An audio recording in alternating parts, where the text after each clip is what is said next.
കേരളത്തിലെ ജനങ്ങൾ നെഹ്റു കുടുംബത്തിലെ ഒരംഗം കൂടിയായ കഴിഞ്ഞ പൊതു തെരഞ്ഞെടുപ്പിൽ ഇന്ത്യൻ നാഷണൽ കോൺഗ്രസിൻ്റെയും ഇന്ത്യ മുന്നണിയുടെയും സ്റ്റാർ ക്യാമ്പയിനറായിരുന്ന ശ്രീമതി പ്രിയങ്ക ഗാന്ധിയെ ഹൃദയത്തിലേക്ക് സ്വീകരിക്കും. കേരളം, വയനാട് മാത്രമല്ല, ഈ സംസ്ഥാനം ഒട്ട് രാഹുൽ ഗാന്ധിയെ സ്വീകരിച്ചതുപോലെ തന്നെ പ്രിയങ്ക ഗാന്ധിയെയും സ്വീകരിക്കും. അവർ ഈ ഫാസിസ്റ്റ് വർഗീയ മുന്നണിക്കെതിരായി അതിശക്തമായ പോരാട്ടം നയിക്കുന്നതിൻ്റെ മുന്നണി പോരാളിയാണ്.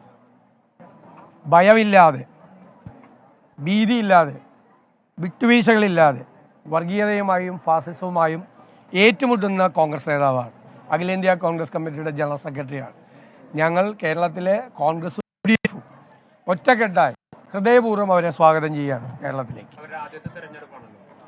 തീർച്ചയായിട്ടും ആദ്യമായിട്ടാണ് തെരഞ്ഞെടുപ്പിൽ മത്സരിക്കുന്നത്. ഇതിനു മുൻപ് അവസരങ്ങൾ ഉണ്ടായപ്പോഴും മാറി നിൽക്കുകയായിരുന്നു. രാഹുൽ ഗാന്ധി പറഞ്ഞു, രാഹുൽ ഗാന്ധി 2 മണ്ഡലത്തിൽ നിന്ന് വിജയിച്ചപ്പോൾ 2 മണ്ഡലത്തിനും സന്തോഷമാകുന്നൊരു തീരുമാനം എടുക്കും എന്നാണ് അദ്ദേഹം പറഞ്ഞത്. അപ്പോൾ അദ്ദേഹം റായ്ബറേലിയിൽ തുടരാൻ രാഷ്ട്രീയമായ കാരണങ്ങളാൽ റായ്ബറേലിയിൽ തുടരണം എന്നാണ് തീരുമാനമെടുത്തത്. ദേശീയ തലത്തിൽ UP ഇന്ത്യയിലെ ഏറ്റവും പ്രധാനപ്പെട്ട ഒരു സംസ്ഥാനത്ത് വലിയൊരു തെരഞ്ഞെടുപ്പ് കൂടി അവിടെ നടക്കാൻ പോകുന്ന സാഹചര്യത്തിൽ അദ്ദേഹം തുടരണം. എന്നാൽ വയനാട്ടിലെ ജനങ്ങളെ നിരാശരാക്കാതെ ശ്രീമതി പ്രിയങ്ക ഗാന്ധി ഇവിടെ മത്സരിക്കാൻ വേണ്ടിയിട്ടുള്ള തീരുമാനവും കോൺഗ്രസ് ദേശീയ നേതൃത്വം എടുത്തിരിക്കുകയാണ്. ഉചിതമായ തീരുമാനമാണ്, ആഹ്ലാദകരമായ തീരുമാനമാണ്. വൻ ഭൂരിപക്ഷത്തിൽ, രാഹുൽ ഗാന്ധിക്ക് ഇപ്പോൾ കിട്ടിയതിനേക്കാൾ വലിയ ഭൂരിപക്ഷത്തിൽ വയനാട്ടിലെ വോട്ടർമാർ പ്രിയങ്ക ഗാന്ധിയെ വിജയിപ്പിക്കും എന്ന് ഞങ്ങൾക്ക് ഉറച്ച വിശ്വാസമുണ്ട്. കോൺഗ്രസ് ഒരു നാടകം കളിക്കുകയാണ്. രാഹുൽ ഗാന്ധി ആദ്യമേ ഉത്തരേന്ത്യയിൽ മത്സരിപ്പിച്ചിരുന്നെങ്കിൽ ഇത്തരം നാടകത്തിന്റെ വേഷം രാഹുൽ ഗാന്ധിയെ കൊണ്ട് കെട്ടിക്കേണ്ടിയിരുന്നില്ല എന്നുള്ളതാണ് വിനോദ് പറയുന്നത്. ഇന്ത്യയിൽ ആദ്യമായിട്ടാണോ രാഷ്ട്രീയ നേതാക്കന്മാർ 2 സ്ഥലത്ത് മത്സരിക്കുന്നത്? 2 സ്ഥലത്ത് മത്സരിക്കുന്നത് ആദ്യമായിട്ടാണോ? അല്ലല്ലോ, ആദ്യമായിട്ടല്ലല്ലോ മത്സരിക്കുന്നത്.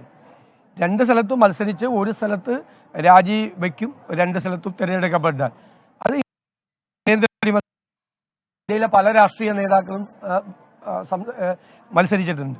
അപ്പോൾ ഉത്തരേന്ത്യയിലും ദക്ഷിണേന്ത്യയിലും ഒരുപോലെ മത്സരിക്കണം. നേരത്തെ ഇവരുടെ പരാതി ഉത്തരേന്ത്യയിൽ മത്സരിക്കാതെ ദക്ഷിണേന്ത്യയിൽ വന്ന് മാത്രം മത്സരിക്കുന്നു, കേരളത്തിൽ വന്ന് മാത്രം മത്സരിക്കുന്നു എന്ന് പരാതി പറഞ്ഞ ആളുകളാണ് ഇപ്പോൾ ഉത്തരേന്ത്യയിൽ മത്സരിച്ചതിനെ പരിഹസിക്കുന്നത്. അദ്ദേഹം ഇന്ത്യയിലെ ഏറ്റവും പ്രധാനപ്പെട്ട നിന്ന് ഹിന്ദിയുടെ ഹൃദയഭൂമിയിൽ നിന്ന് ഇന്ത്യയുടെ പ്രധാനമന്ത്രി നരേന്ദ്രമോദി വിജയിച്ചതിനേക്കാൾ ഇരട്ടി വോട്ടിന്റെ ഭൂരിപക്ഷത്തിലാണ് വിജയിച്ചത്. ഇതൊക്കെ വെറുതെ എന്തെങ്കിലും പറയേണ്ടെന്ന്.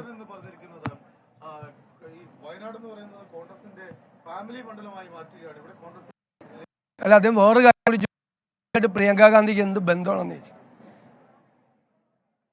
ഞാൻ നേരത്തെ പറഞ്ഞല്ലോ, രാജ്യത്ത് മുഴുവൻ ഈ വർഗീയതയ്ക്കെതിരായും ഫാസിസത്തിനെതിരായും പോരാടുന്ന മുന്നണി പോരാളിയാണ് ശ്രീമതി പ്രിയങ്ക ഗാന്ധി. നെഹ്റു കുടുംബത്തിന് ഇന്ത്യയിലെ ഏതെങ്കിലും ഒരു മണ്ഡലത്തിൽ ചൂണ്ടിക്കാണിച്ചിട്ട് അവർക്ക് എന്താണ് ബന്ധം ഇന്ത്യയോട്? ഇന്ത്യയുടെ ഹൃദയത്തിൽ അലിഞ്ഞു ചേർന്ന ബന്ധമാണ് ആ ബന്ധമുള്ളത്. ഇദ്ദേഹം എവിടെ നിന്നാണ് രാജ്യസഭയിലായത്? ആ സംസ്ഥാനമായിട്ട് എന്തൊരു ബന്ധമായിരുന്നെന്നറിയാമോ?